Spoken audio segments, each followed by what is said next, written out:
Hemisphere का TSA का formula क्या होता है?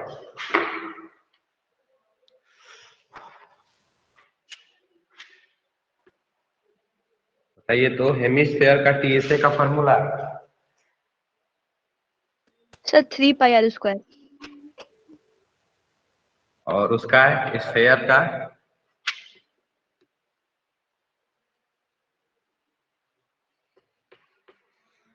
Sir 4πr²। और हेमिस्फेयर का CSA? Sir 2πr। Sir 2πr²। 2πr²। बहुत बढ़िया। चलिए ठीक है, तो ये भी पढ़ा जाए, थोड़ा इसको भी देख लिया जाए।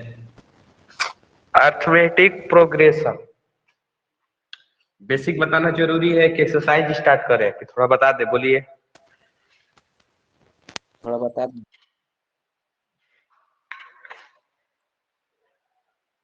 ठीक है।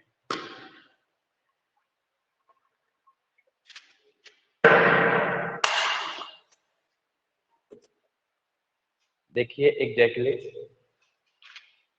प्रोग्रेशन, वैसे टर्म तो बहुत ही अलग अलग है, फिर भी बस आपके काम की चीजें बता रहा हूँ। प्रोग्रेशन होता क्या है, कोई बता सकता है? What is progression?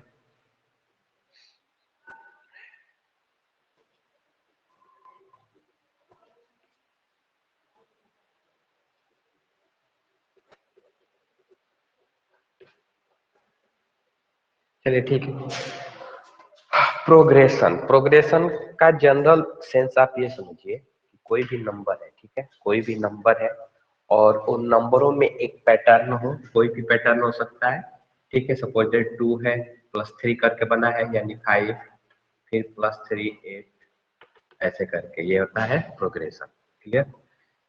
ये कॉमा लगाए जाते हैं दो टर्म के बीच में, जैसे वन टर्म लिखने के बाद आप दूसरा लिखोगे तो यहाँ पे कॉमा लगाते हैं। क्लियर है? डॉट डॉट डॉट, इसका मतलब क्या हुआ? रिस्पॉन्स कीजिए। इस डॉट डॉट का मतलब क्या हुआ? सर अभी और भी आगे है। हाँ, आगे और भी टर्म है, और मिनिमम इस बात को ध्यान रखेंगे कि अगर आप प्रोग्रेशन लिख रहे हो तो मिनिमम यहाँ पे 3 और 4 टर्म लिखना जरूरी है। क्लियर? बात करते हैं, आपके सिलेबस में अरिथमेटिक प्रोग्रेशन है। अरिथमेटिक प्रोग्रेशन को शॉर्ट में क्या बोलते हैं? एपी बोलते हैं, ठीक है। अरिथमेटिक प्रोग्रेशन को शॉर्ट में हम लोग एपी बोलते हैं। आपके 10th में एपी ही है, ठीक है। इसमें होता क्या है, जैसे सपोज 2 3 4 5, मैंने एक प्रोग्रेशन लिया, ठीक है। इस प्रोग्रेशन में ये प्रोग्रेशन है। प्रोग्रेशन, पहली बात यह एक प्रोग्रेशन है, क्यों? क्योंकि यहाँ पे कॉमा लगा है, ठीक है। और दूसरी चीज, इनके बीच में एक आर्डर है। हम देख रहे हैं कि 2 के बाद 3 आ रहा है, +1 का सेंस मिल रहा है। फिर हम देख रहे हैं कि 3 के बाद 4, फिर +1 का सेंस, 4 के बाद 5, फिर +1 का सेंस। इसके बारे में जब हम बेसिक स्टडी करते हैं तो यहाँ पे जो प्रोग्रेशन का पहला टर्म होता है, यानी कि जो फर्स्ट टर्म होता है, उसे किस लेटर से रिप्रेजेंट करते हैं? ए ए। हाँ, स्मॉल ए से। और यहाँ पे स्मॉल ए क्या है? 2, ठीक है। अब बात करते हैं कि इस प्रोग्रेशन में सपोज लास्ट टर्म भी तो हो सकता है, ठीक है। मान लीजिए लास्ट टर्म 2 हो गया, तो लास्ट टर्म को हम किस लेटर से रिप्रेजेंट करते हैं? हाँ, स्मॉल एल से। हाँ, बहुत बढ़िया। फिर हम देखते हैं कि यहाँ पे तो पहला टर्म को तो ए लिख दिए, दूसरे टर्म को क्या लिखेंगे अगर लिखना होगा कभी तो? B sir. बी ना, देखो A+D क्या है, हाँ वो तो ठीक है। फर्स्ट टर्म को आपने ए लिख लिया, चलिए तो ठीक है। अगर आपको second term, third term, fourth term जो भी लिखना हो आपको, तो एक रूल्स है। अगर आपके बुक की बात की जाए तो यहाँ पे ऐसे लिखेंगे A2, कभी कभी बुकें लिखी जाती है T2। बात समझ में आ रहा है? A1 नहीं लिखते, सिर्फ ए लिख के ही काम चला देते हैं, क्योंकि 1 तो होता ही है ना। तो सेकेंड टर्म को या तो हम A2 से रिप्रेजेंट करेंगे या T2 से करेंगे। वैसे ही सिमिलरली अगर बात की जाए थर्ड टर्म की, तो थर्ड टर्म को क्या करेंगे, A3 R T3। कोई कोई बुक के राइटर इसको लिखते हैं और आपकी बुक ये लिखती है। बात समझ में आ गई ना? Yes sir. हाँ, अगर nth टर्म की बात की जाए तो n टर्म को किसे लिखेंगे, या तो an से लिखेंगे और नहीं तो tn से लिखेंगे। क्लियर? अब फर्स्ट टर्म हो गया आपका, लास्ट टर्म भी हो गया, ठीक है, और nth टर्म भी। अब एक टर्म आता है कि आखिर प्रोग्रेशन तो है, ठीक है, बट हमने प्रोग्रेशन को भी कई क्राइटेरिया में डिवाइड करके रखा है। तो हमने जो प्रोग्रेशन का क्राइटेरिया है आखिर किस बेसिस पे सेटअप किया है, आखिर यह प्रोग्रेशन एपी ही क्यों है, ठीक है, आखिर हमने ऐसा क्या डेफिनेशन किया कि यह एपी है। आगे और भी है, जीपी है, एचपी है, तो आखिर एपी ही क्यों है। तो एपी में दो चीजें होती हैं।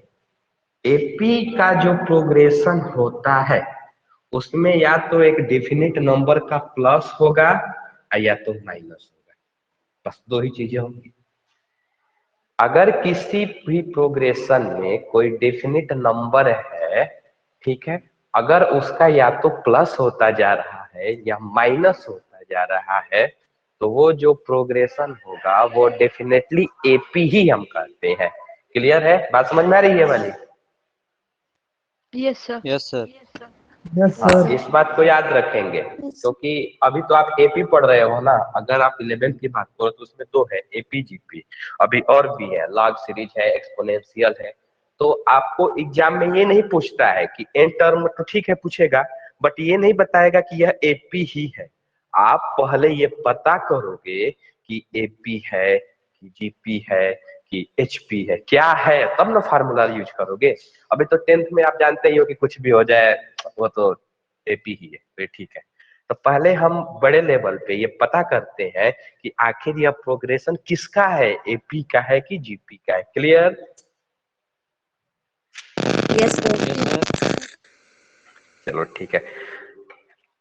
तो एपी में होता है कि जो भी एक डेफिनेट होता है, डेफिनेट को हम कॉमन डिफरेंस बोल देते हैं, ठीक है, कॉमन डी से। डिफरेंस, हाँ, कॉमन डिफरेंस बोल देते हैं और इसे स्मॉल डी से रिप्रेजेंट करते हैं। ये वही नंबर होता है जो या तो प्लस होके इंक्रीज प्रोग्रेस करता है और माइनस होके ये प्रोग्रेस करता है। ये फिक्स रहेगा कि एपी में या तो डेफिनिट नंबर का या तो प्लस होगा या तो माइनस होगा, इनटू और डिवाइड कभी नहीं होगा। यदि इनटू और डिवाइड होगा तो वो एपी ना होके कौन सी प्रोग्रेशन हो जाएगी,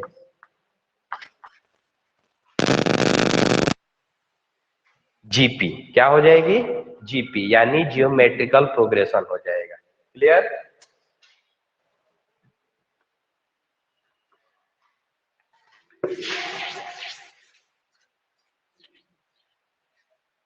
चलिए एग्जाम्पल एक दो सेट किया जाए। Suppose example,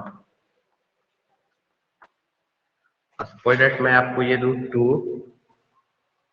plus 9 plus 11 plus 16, यह कौन सा प्रोग्रेशन है, एपी की जीपी? सर ये एपी नहीं है। तो एपी नहीं है ये, क्यों? क्योंकि इसका कॉमन डिफरेंस इसमें डेफिनेट कॉमन डिफरेंस सेम नहीं है सर। कॉमन डिफरेंस सेम नहीं है और इस रीजन से यह एपी नहीं है। अच्छा ये बताओ, क्या यह प्रोग्रेशन है?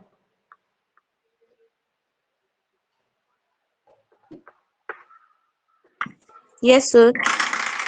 हाँ प्रोग्रेशन है बट एपी नहीं है, ठीक है। चले ठीक है, चलो ये तो ठीक हो गया। 2 4 8 16, ये क्या है, एपी है कि जीपी है? जीपी है। सर कैसे जीपी है। पता? जीपी है कैसे सर। पता? डिफरेंस इसका सेम नहीं है तो इसलिए एपी नहीं हुआ।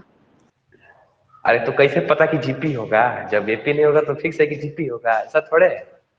सर ये 2 से मल्टीप्लाई हुआ है। सर इसमें मल्टीप्लाई होता है। बहुत बढ़िया।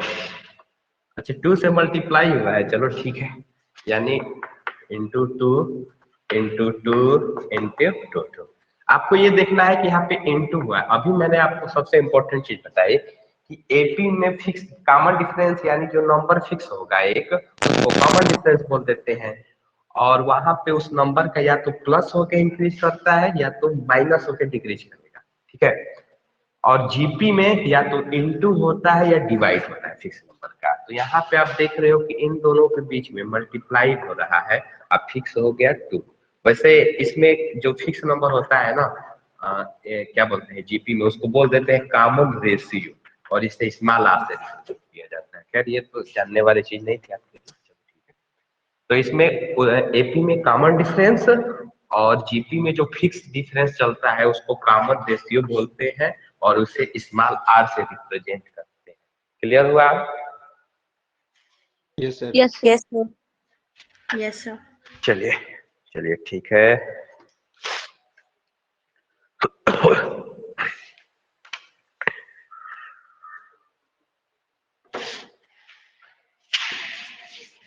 अच्छा, एक और आता है जनरल टर्म। यो क्या होता है?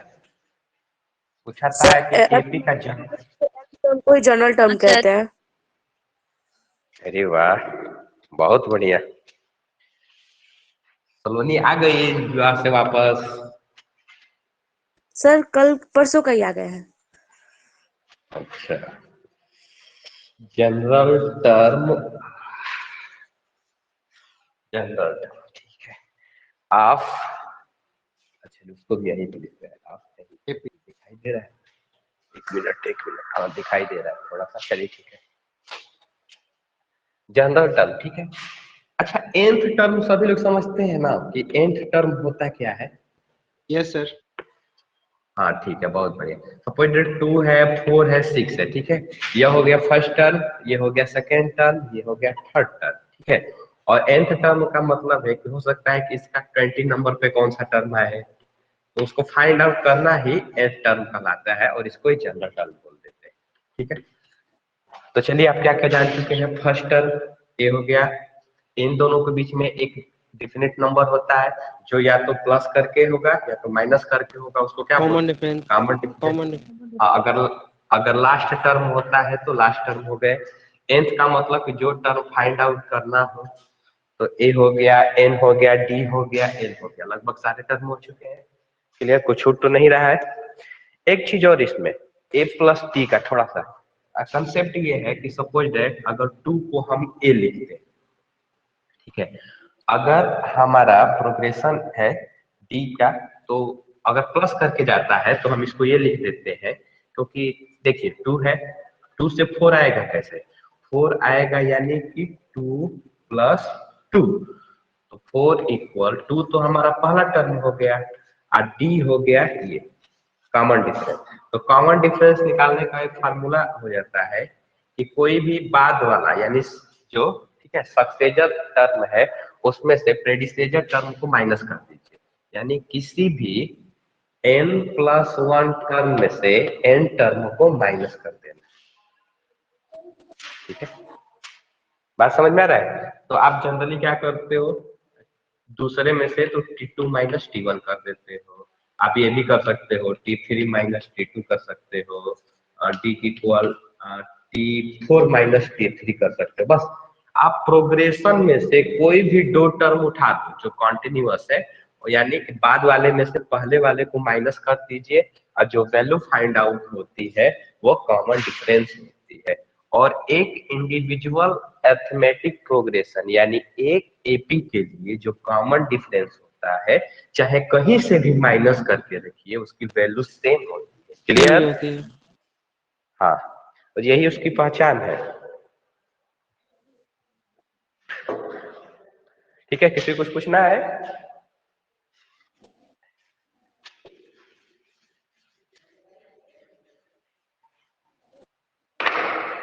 हाँ, तो सपोज दैट 2 4 2 का 6 8 डॉट डॉट डॉट डॉट यहाँ पे 20 कर दे रहे हैं, ठीक है।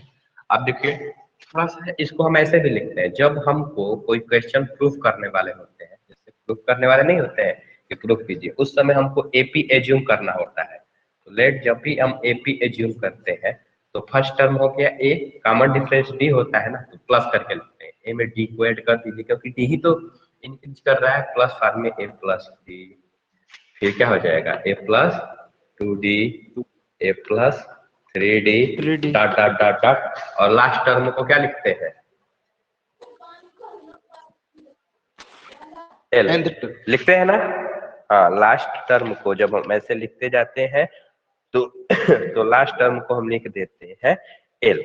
क्लियर है? सर एल क्यों लिखते हैं? एल अंतिम टर्म है, हम उसके डिनोट करने के लिए लिख देते हैं कि जो लास्ट टर्म इसका वो एक्चुअल में सर nth एन टर्म नहीं ही हो होता सकता है। है सर एन हम्म? नहीं हो सकता है A N N, nth term नहीं हाँ हो तो सकता है एन, n सर. हाँ हाँ बिल्कुल बिल्कुल हो सकता है। तो लास्ट टर्म एपी का जो होता है उसको हम ए एन भी बोल देते हैं, ठीक है। तो nth टर्म होता है तो एल इक्वल फार्मूला वही हो जाता है, यानी ए प्लस एन माइनस 1d जो आपका एन का होता है, यानी ए प्लस एन माइनस 1d, ठीक है। एन को आप टीएन भी लिख देते हो, ए प्लस एन माइनस 1d। कहने का मतलब ऐसे सोचो, जैसे कि मान लो कि इसमें 20 टर्म है, 20 टर्म है और 10th टर्म है, 10 टर्म है, ठीक है। तो 10th टर्म जो है वो आपका लास्ट टर्म ही है, क्योंकि इस एपी में 10 ही टर्म है, तो लास्ट टर्म भी हमारा 20 ही है। अगर हम 10th टर्म निकालें वो भी 20 ही है। तो बात समझ में आ गई ना? यानी कि अगर जितने तक उसका लास्ट टर्म रहेगा उसको हम nth टर्म भी बोलते हैं। क्लियर? Yes sir. चलिए ठीक है, अब तो लगता है कि बेसिक कुछ लगभग लगभग क्लियर है, ज्यादा तो है नहीं कुछ। चलिए एक्सरसाइज देख लेते हैं।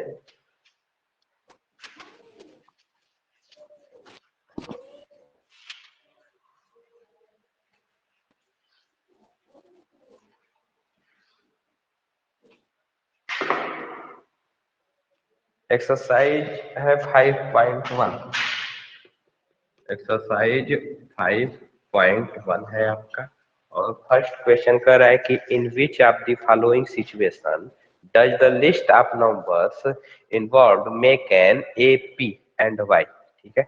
उसको एपी बनाना है। कर रहा है पहला question, the taxi fare after each kilometre when the fare is ₹15 for the first kilometer and ₹8 for each additional kilometer।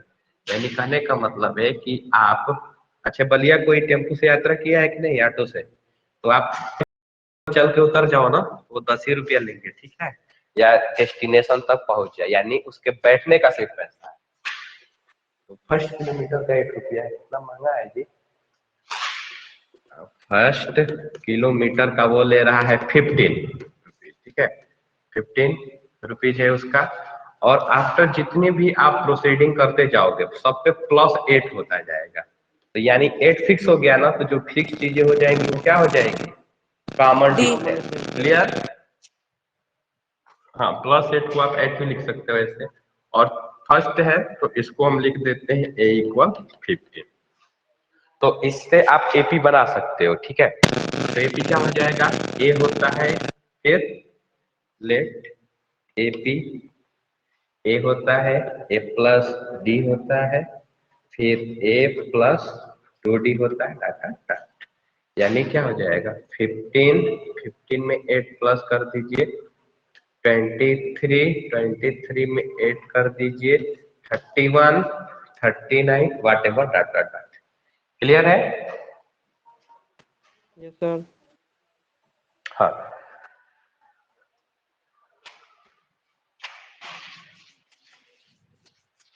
दूसरा क्वेश्चन देखिए, पहला का दूसरा, फर्स्ट का सेकंड। अच्छा, कह रहा है कि the amount of air present in a cylinder when a vacuum pump remove 1/4 of the air remaining in cylinder at a time. यानी कि एक मिनट,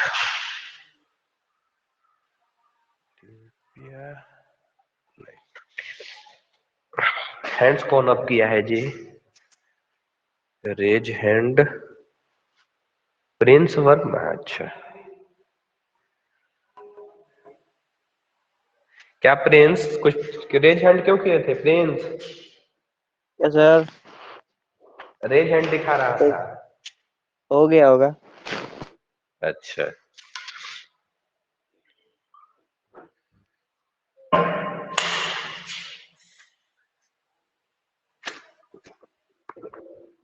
देखिए कह रहा है स्टार्टिंग में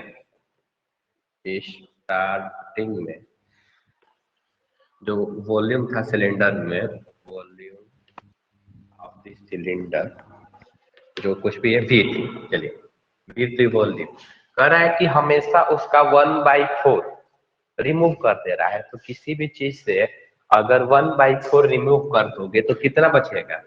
अगर 1/4 को हटा दोगे तो बचेगा कितना? 3/4 बचेगा ना कि नहीं बचेगा? रिस्पॉन्स कीजिए। अगर आप किसी भी चीज में से हाँ, तो इसके लिए क्या करते हैं कि आप पढ़े होंगे 6, 7, 8 में, जो चीजें होती हैं हमेशा 1 एज्यूम कर लेते हैं और माइनस कर देते हैं, तो 3/4 हो जाता है। ठीक है, यानी तो इसमें ये करना है कि जो भी चीजें हैं उसका 1/4 चलता जा रहा है, तो हमको उससे नहीं मतलब है, जो चला गया सो चला गया, बच क्या रहा है हमारे पास 3/4। तो यानी v का 3/4 क्या हो जाएगा? 3/4 भी।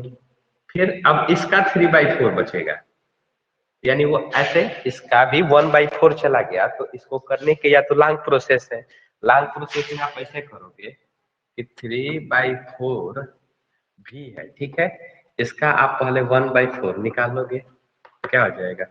3/16 भी इतना चला गया, तो फिर माइनस करोगे जितना था, यानी फिर 3/4 भी में से फिर 3/16 भी, तो कितना बचेगा? 16 हो जाएगा ना। देख लो, 4, 4, 12 और ये हो गया 3, ये हो गया भी, तो हो गया 9/16 भी। ठीक है, 3 नहीं कुछ ठीक है, डायरेक्ट आंसर आ जा रहा है। ठीक है, 9/16 कटेगा नहीं। 9/16 आपको दिख रहा है? Yes sir. हाँ, तो 9/16 आप बस यही सोचो, या तो अगर 1/4 चला जा रहा है तो इसका आप 1/4 निकालोगे, यानी मल्टीप्लाई कर दोगे, ये हो गया 3/16। तो 1/4 चला गया, ऐसे सोचो, ये चला गया था शुरू में इतना, तो बचा क्या? यानी इतना माइनस इतना, तो यानी 9/16। या तो उससे सबसे बढ़िया है, हमने ये देख लिया कि भाई 1/4 चलता जा रहा है, तो जब 1/4 चलता जाएगा उसमें से, तो जो हमारे पास बचेगा एवरी सिचुएशन, किसी एक पार्टिकुलर नहीं, क्योंकि वो बोल दे रहा है कि सभी सिचुएशन में चलता जा रहा है, तो हमारे पास हर हालत में उसका 3/4 बचता जा रहा है। तो इसको देखो, इसका भी 3/4 करोगे तो 3 3 जा 9 और 4 4 जा 16 भी, यही तो आ रहा है ना। ठीक है, अब फिर अभी इसका भी करोगे, हाँ ये छूट गया 3/4 भी। ठीक है, अब फिर इसका भी फिर वही करोगे कि फिर इसका 1/4 निकालोगे, ऐसे ही फिर माइनस, यानी 3/4 करते जाओ। तो आपके बुक में कर दिया है, इसको 3/4 हो गया भी, फिर इसका भी 3/4, इसको डबल लिख दिया है ऐसे भी, फिर इसका भी 3/4 करोगे तो क्या हो जाएगा? क्यूब हो जाएगा। बात समझ में आ गई? क्लियर?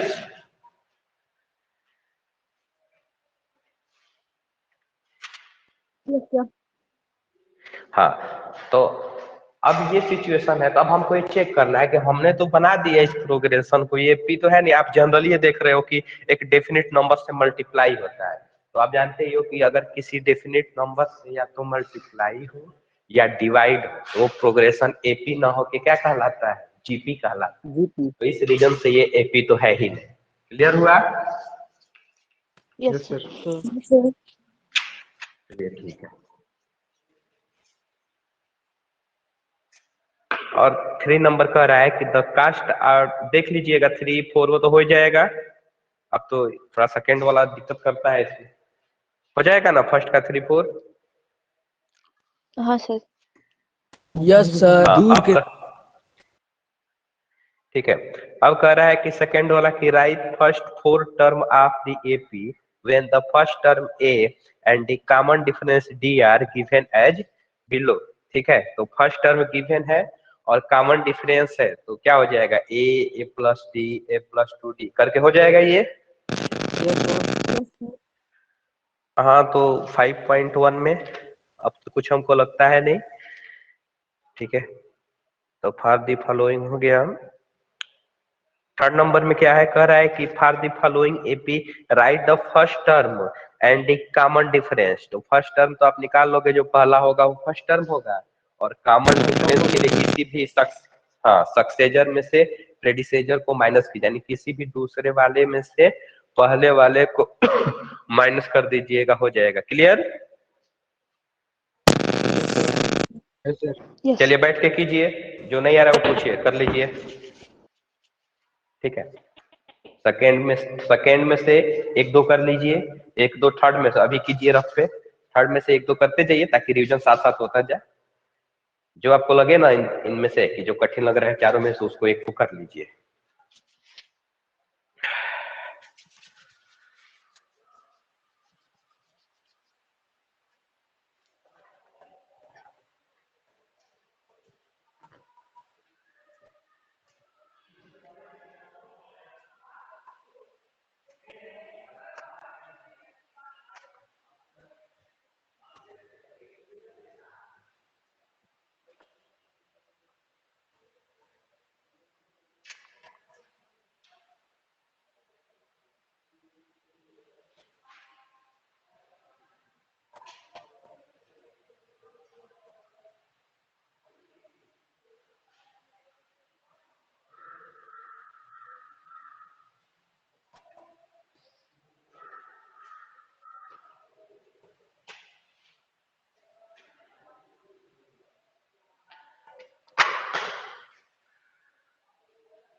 चलिए कर रहे हैं सेकेंड थर्ड।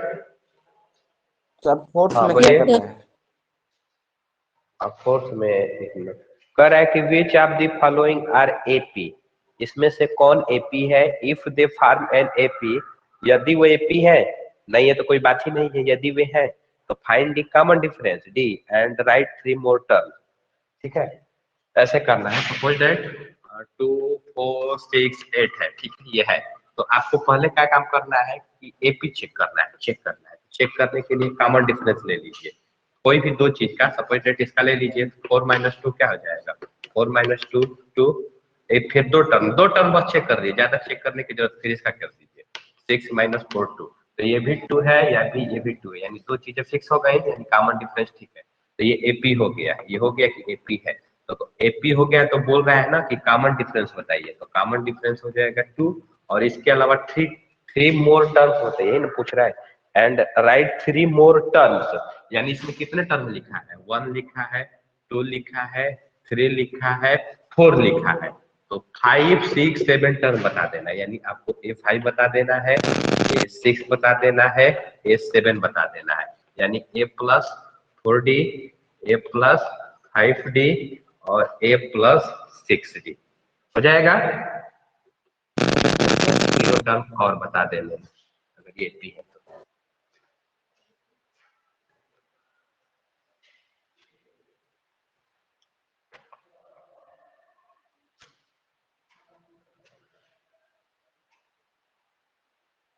अब फोर्थ नंबर में मैं बता रहा हूं, कर लीजिए। एक सबसे पहले ये कर लीजिए, थर्ड नंबर कर लीजिए, थर्ड नंबर के बाद 5 नंबर कर लीजिए, ठीक है। थर्ड नंबर हो गया, 5 नंबर हो गया, फिर 6 नंबर कर लीजिए। 6 नंबर करने के बाद आप 11 कर लीजिए, ठीक है। 11 से सब कर लीजिए, 11 12 13 14 15।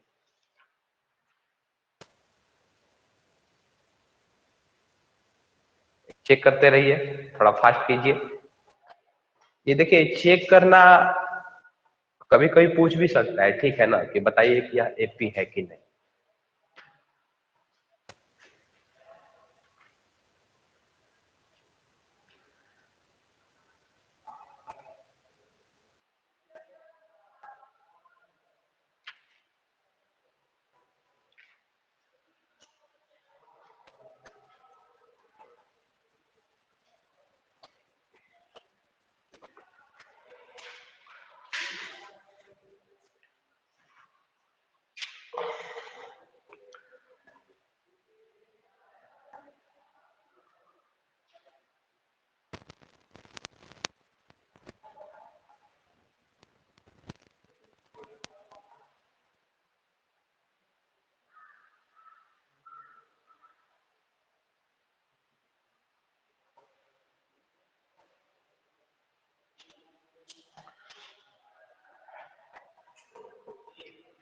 क्लियर है? फोर्थ में किसी को कोई दिक्कत तो नहीं हो रही है?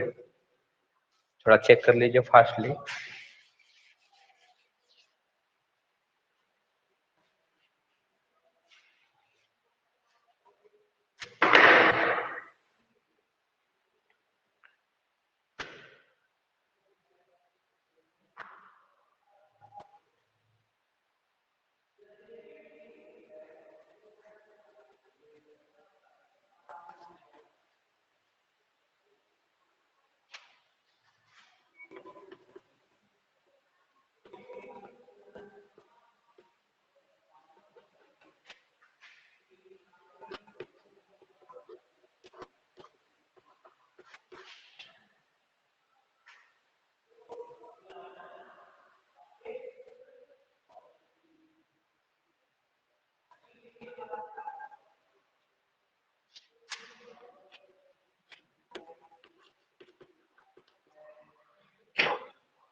हो गया? किस क्वेश्चन में दिक्कत तो नहीं है उसमें चेक करने में?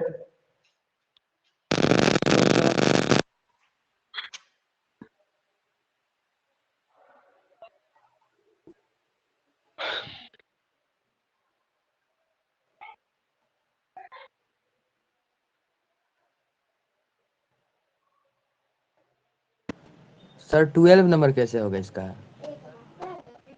फोर्थ का 1 मिनट, 11 12 कह रहा है कि √2 √8 √18 और √32। तो इसमें ये चेक करना है आपको 12 नंबर में कि ये है कि नहीं, ठीक है। तो चेक कर लीजिए, √2 √8 चेक कर ले रहे हैं, √8 √18 और √32। पहले इसको बाहर निकालिए, ठीक है। √2 हो गया, √8 का फैक्टर करके बाहर निकालेंगे तो क्या बचेगा? इसका क्या बचेगा? 10 होगा, 2√2।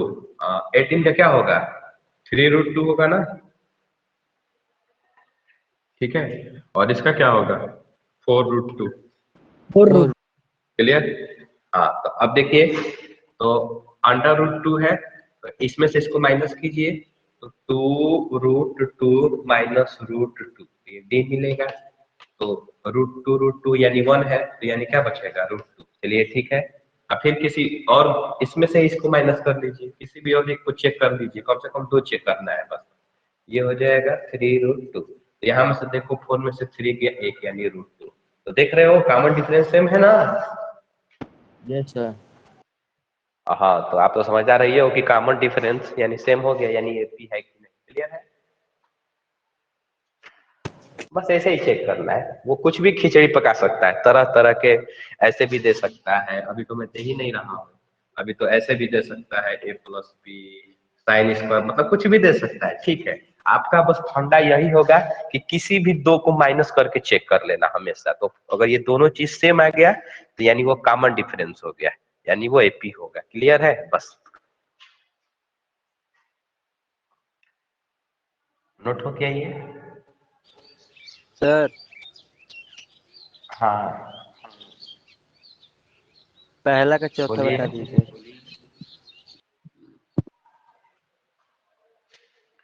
अभी तुम पहले पट के हो, पहले का चौथा कह रहा है कि द अमाउंट ऑफ मनी। ठीक है, अमाउंट ऑफ मनी मैंने पैसा। ठीक है, पैसा हो गया। और कह रहा है कि in the account every year when 10,000 is deposited at compound interest. Compound interest में सीआई। ठीक है, सीआई पे इंटरेस्ट हो रहा है। और फिर क्या बोल रहा है, eight compounded eight 8% per annum. ठीक है, पर एनम मतलब एनुअल चार्ज लग रहा है। तो उसका बता दीजिए कि कितना होगा। तो देखो इसका सबसे बड़ा तरीका प्रॉफिट लॉस पे रहेगा। ठीक है, उससे थोड़ा सा बेटर समझ में आएगा, क्योंकि 8% चीजें ऐड होती जा रही हैं। अच्छा, बता दे रहे हैं उसको।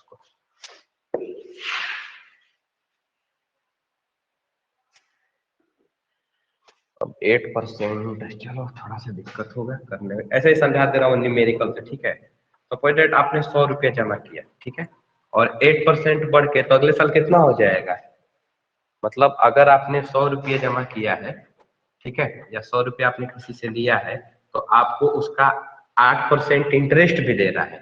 तो पहले हम क्या करते हैं, पहले हम निकालेंगे 100 का 8%। तो 8% यानी कितना रुपया हो गया, 8 रुपीज हो गया। 8 रुपीज 100 में 8 रुपीज प्लस करके न देंगे, यानी कि 100 प्लस 8 रुपीज हो गया, यानी क्या हो गया 108 रुपीज। क्लियर है। तो 108 को क्या हम ऐसे लिख सकते हैं, 101 तो देना ही है, प्लस इसमें और इसका 8% देना है 8/100। ये बात समझ में आ रही है। ठीक है, और फिर जब ऐसे ही फिर आपको जैसे अभी पिछले क्वेश्चन में आपने देखा था ना कि 3/4 सब में होता जा रहा है ना, आप कितना भी करके उसी तरह फिर ये जो यानी 108 रुपया हो गया, फिर इसका फिर 8% देना है। यानी फिर आपको क्या करना है कि 108 का फिर 8% फाइंड आउट करना है। तो कितना हो जाएगा 8 यानी 8.64, और फिर इसमें देना है 108 में इसको फिर प्लस कर देना है, यानी 116.64। तो इसको भी तो हम ऐसे फिर लिख सकते हैं कि 108। ठीक है, दो तरीके से लिखा जा सकता है, या तो ऐसे लिख लीजिए कि 108 था, इसका ये तो था ही, प्लस इसका 8/100 देना है। क्लियर। ठीक है, और नहीं तो इसका एक और तरीका है, अगर हम शुरू वाले से लिखें तो फिर लिखेंगे ना ये 100 था। ठीक है, ये कैसे हुआ था, ये हुआ था जिसे हम पहले लिखे थे ना कि 108 को लिखे थे कि 101 प्लस 8/100।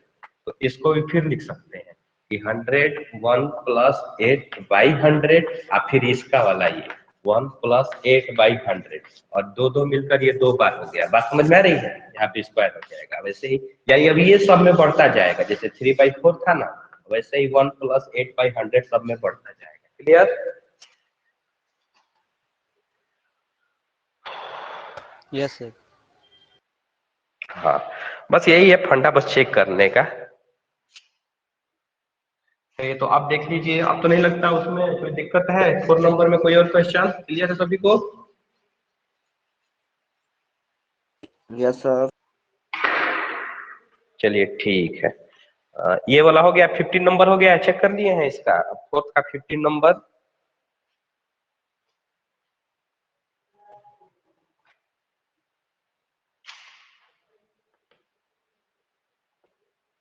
Yes sir. चलिए अब देखिए एन टर्म का फार्मूला थोड़ा सा, हालांकि डेरिवेशन तो आता होता है नहीं, थोड़ा सा इजी है इसलिए बता दे रहे। तो लेट कर लीजिए कि एक एपी है, इसका पहला टर्म, दूसरा टर्म, तीसरा टर्म, चौथा टर्म दिया है। तो फर्स्ट टर्म क्या हो गया, A1 हो गया, और कॉमन डिफरेंस हमने ज्यूम कर लिया, स्मॉल d हो गया। तो फर्स्ट टर्म को तो हम A1 लिख दिए, ठीक है। सेकेंड टर्म को हम क्या लिख देते हैं, सेकेंड टर्म। अच्छा एक चीज बताइए, फर्स्ट टर्म को A1, क्या हम इसको ऐसे लिख सकते हैं, अगर ए के टर्म में लिखे तो A1 को ये भी लिख सकते हैं, A प्लस 0 इंटू डी, लिख सकते हैं कि नहीं, ये बताइए तो।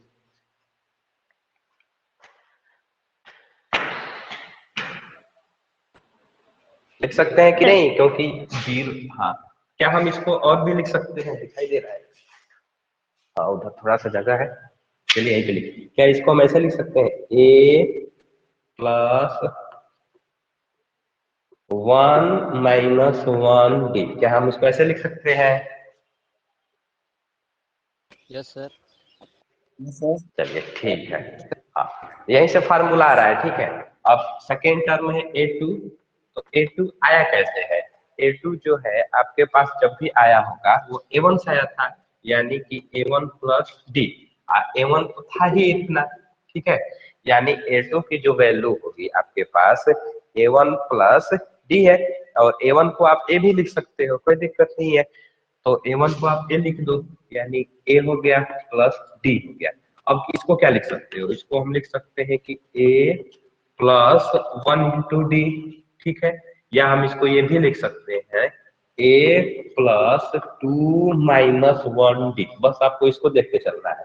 क्लियर है? Yes sir. Yes sir. हाँ ठीक है, एक और टर्म ले ही लिया जाए, थर्ड टर्म, कम से कम 3 टर्म, 3 या 4 तो लेना ही चाहिए।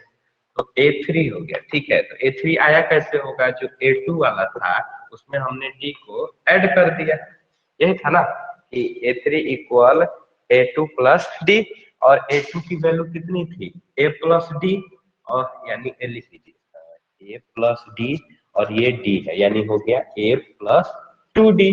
तो A प्लस 2D को क्या हम लिख सकते हैं, A plus 3 minus 1D। Yes sir. Clear है? अब यहीं से देखिए, ऐसे ही डाट डाट करते करते करते करते एट लास्ट में nth टर्म लिखा जाता है, और यही होता है फार्मूला आपका, nth टर्म। तो हमने देखा कि an, हम ऐसे देखते हैं कि ये था 1, तो ये था, ठीक। यहाँ पे 1 माइनस 1D, इससे पता कुछ नहीं चला। दूसरे से देखते हैं कि 2 है भाई, क्या इससे कोई फर्क, ये तो सभी इसमें भी है, चलो इसमें भी आ गया, ठीक है, प्लस। तो यहाँ पे हमने देखा कि 2 है, तो 2 माइनस 1D, 1 माइनस 1 यहाँ पे था, 2 माइनस 1 यहाँ पे, यानी ये नहीं बदला, ये बदल गया, ठीक है। यानी ये इस पे डिपेंड कर रहा है, ये वाला जो नंबर है इस पे। दो चीजें सामने देख लिया, अब एक बार और क्लेरिफाई कर लेते हैं तीसरे वाले से।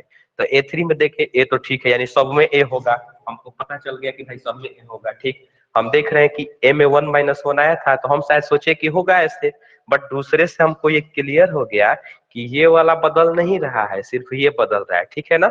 तो वैसे ही फिर हमने तीसरे से देख लिया कि हाँ हमारी बात सही थी, ये फिक्स है, यही बदल रहा है, यानी यह n होगा, तो यहाँ पे हो जाएगा n माइनस 1, और ये d सब में है तो d है, और यही हो जाएगा n formula a plus n minus 1d। Clear? Yes sir. हाँ, मतलब अधिकतर फार्मूले ऐसे ही बनाए जाते हैं जनरल टर्म के, एक पैटर्न फॉलो अप कर ली जाती है प्रोग्रेशन में कि हो क्या रहा है, और उसी को जनरलाइज कर देते हैं, इसलिए इसको जनरल टर्म भी बोलते हैं। ठीक है, किसी को कुछ पूछना है? सर। सर। अच्छा, रिवीजन वाले किसने जून में मैं पढ़ाया था ना इसको? हाँ यस सर। सर। अच्छा, अब बेहतर समझ में आ रहा था कि उस समय ठीक लग रहा था ये? अब अच्छा आ सर, रहा अब होगा आप- समझ में, है ना? Yes sir. हाँ, रीजन है ना, आदि जब देखो कोई भी इंसान जब उसके अंदर इच्छा आ जाएगी ना कि ये हमको करना है, तो उसको ज्यादा समझ में आता है, क्योंकि अब आपको खुद लग रहा है कि अब पढ़ना है, तो पहले से ज्यादा आएगा समझ में, ये नियम है, ठीक है। ये थार्नडाइक का नियम है, सीखने का नियम। इंसान अगर जिस चीज को सीखना चाहता है तो वो जल्दी सीख जाता है। मैथ आपको क्यों आता है इतना? इसलिए आता है क्योंकि आप मैथ चाहते हो पढ़ना। हाँ, एक बात और, कुछ और बता दे रहे हैं। अभी आपने ये nth टर्म का फार्मूला, ये किसका फार्मूला था? अच्छा, ये nth टर्म का फार्मूला था कि जनरल टर्म का था, कि दोनों बोलते हैं इसको? सर उसको दोनों बोलते हैं। हाँ ठीक है, बहुत बढ़िया। एन को, अच्छा एन को एक और नाम से लिखा जाता है। L.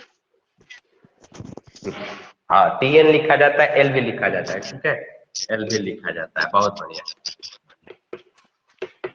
ए प्लस एन माइनस 1 टी क्या होता है फार्मूला इस टर्म का?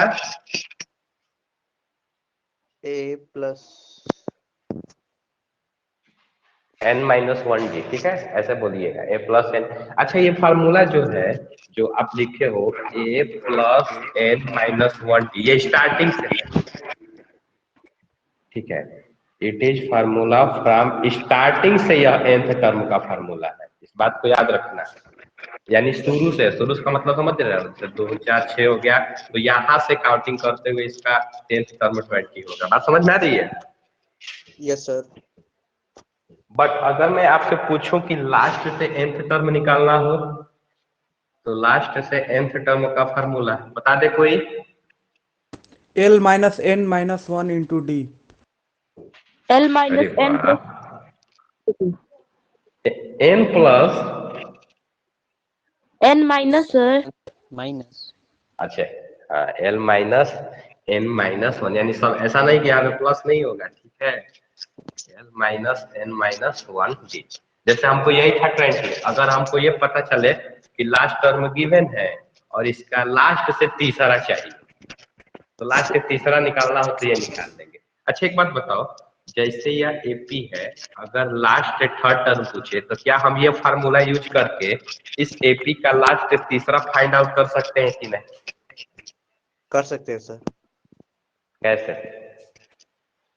सर वो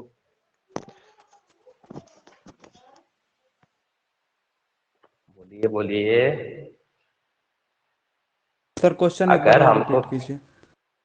अगर किसी एपी में, ठीक है, टर्म दिया हो, यानी शुरू के टर्म दिया हो, लास्ट टर्म दिया हो, अगर आपसे ये पूछे कि लास्ट से थर्ड टर्म बता दीजिए, बट हमको थर्ड जो लास्ट वाला टर्म है ना, उसका फार्मूला यूज ना करके स्टार्टिंग वाला ही फार्मूला यूज करके अगर बताना हो, तो क्या हम बता सकते हैं कि नहीं कि लास्ट से थर्ड टर्म कौन होगा?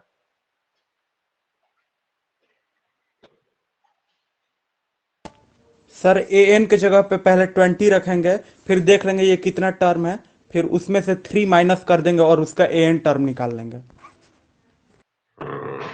और कोई?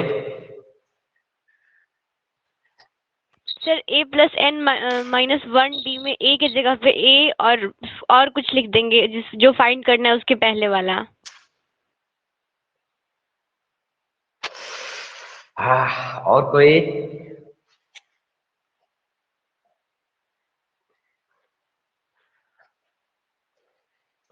सलोनी, यस सर। बोलो कुछ। सोच रहा है। सोच रहे हैं? सोचती भी हो का तुम? नहीं सर। शिवांश, नहीं सर।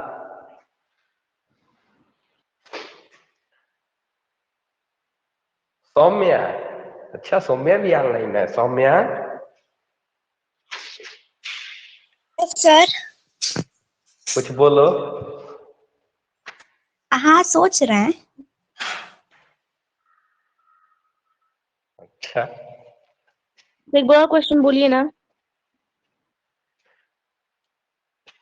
क्वेश्चन है, हम बोलते रहे हैं यार, इतने में तो हम एक्सप्लेनेशन कर देंगे। तो एक बार क्वेश्चन, चलो ये फार्मूला मालूम है, इसको याद रखिएगा, ज्यादा आप में यही यूज होगा, ये वाला नहीं है। देखो क्वेश्चन का था, क्वेश्चन ही था जैसे कि 2 4 6 8 था, ठीक है। यहाँ पे मान लो 20 है क्या, ठीक है। तो 20 हमको चाहिए था कि लास्ट से ये थर्ड टर्म कौन है, ये पता लगाना है। लास्ट से थर्ड टर्म कौन है, बट हमको ये L minus N minus 1D वाला फार्मूला नहीं यूज करना है, हमको ये वाला यूज करना है। तो कैसे पता लगा पाएंगे कि लास्ट थर्ड का टर्म कौन है? हम कर सकते हैं ना कि 20 कौन से टर्म पे है, उसके से निकाल लेंगे, उसके बाद A1 प्लस D वाला फॉर्मूला करके हम लास्ट का थर्ड टर्म निकाल सकते हैं। यही करना होगा। ठीक है, इसमें हमको पहले ये पता करना होगा कि ये 20 महाराज जी जो है ये कौन से टर्म है। अभी तो आपको लग रहा है कि 10th है, नहीं होगा तो पता लगा लेंगे कि इसमें टोटल 10 टर्म हो गए। ठीक है, यानी टोटल इसमें n हो गया 10, यानी लास्ट तीसरा चाहिए, यानी कि स्टार्टिंग से कौन सा टर्म होगा? 8th term. हाँ तो बस हो गया, काम खत्म। बस n की जगह पे पुट कर देंगे। उसके लिए हाँ काम थोड़ा सा बढ़ जाएगा। अच्छा एक बात बताओ, लास्ट टर्म गिवन है तो हमको कैसे पता चलेगा कि इसमें टोटल टर्म कितने हैं? कोई बता दे तो। अगर 20 है, अगर हमको पता ना ऐसे गिनना नहीं है, हमको बस बताना है कि इसमें 10 ही टर्म है। एन की जगह पे 20 रख कॉमन के डिफरेंस निकाल के सर, फिर कॉमन डिफरेंस से पता चलेगा। नहीं सर एन की ये जगह पे फार्मूला 20 है। रख के। हाँ क्योंकि लास्ट टर्म का फार्मूला भी यही है ना, तो आप यहाँ पे 20 रख दो और यहाँ से a की वैल्यू 2 हो गई, n माइनस 1 कॉमन डिफरेंस क्या हो जाएगा? किसी भी बाद वाले में से पहले को तो 4 माइनस 2 ये हो जाएगा 2, और यहाँ से आप फाइंड आउट कर लोगे। 10 ही होगा ना जी, होना तो चाहिए। 20 में से 2 गया 18 बाई 2 9 प्लस 1, ठीक है ये 10 हो गया। हमको एक लाइन और करना होगा, ठीक है, और फिर यहाँ से हमें 8 टर्म होगा तो फिर एक बार और a प्लस 8 माइनस 1 फिर ये यूज करना होगा, और इस फार्मूले से तुरंत आ जाएगा। ठीक है, डायरेक्ट बस हम पुट अप कर देंगे, ये स्टेप पढ़ाना नहीं पड़ेगा।